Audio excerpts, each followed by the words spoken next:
Bharatiya Janata party और इनके संगठन के लोग और ये सरकार इस देश में अमन चैन भाईचारा बिगाड़ना चाहती है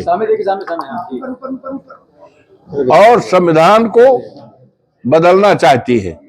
ये इसलिए है कि जनता की ज्वलंत जो समस्याएं हैं कानून व्यवस्था की है, बाबा साहब भीमराव अंबेडकर के संविधान की है और तमाम विकास की योजनाओं का है।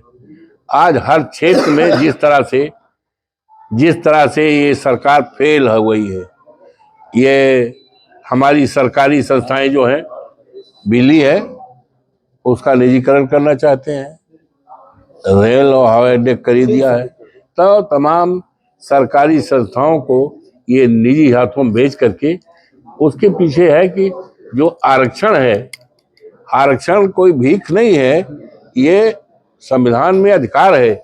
आरक्षण के तहत नौकरी न देना पड़े इसलिए निजी हाथों में दे रहे हैं। और बयान आया उसको कैसे देखते हो, जिस तरीके से करणी सेना पूरे देश में आंदोलन? ऐसा है, ये भारतीय जनता पार्टी और इनकी सरकार की रणनीति है कि इस देश में अमन चैन बिगाड़ा जाए, कानून का राज खत्म किया जाए और लोग इसी में उलझे रहें और इसके पीछे कुछ नहीं है। राम जी सुमन का बयान सही है? अब तुम बताओ, आप बताओ, नहीं आप बताओ, क्या ये सही है कि उनके घर पर हमला किया जाए? तो ये नौबत क्यों?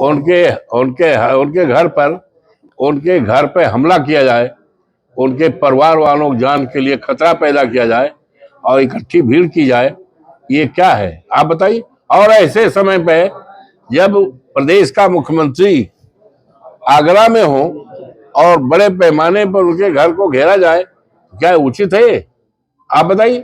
रैली में तलवारें बहुत लहराई गई, तलवारें भी बहुत लहराई गई। हाँ, तो ये है, ये अच्छा नहीं है।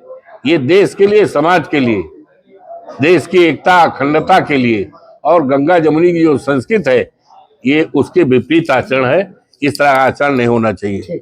हाँ, और कल बाबा साहब भीमराव अंबेडकर का जन्म दिवस है।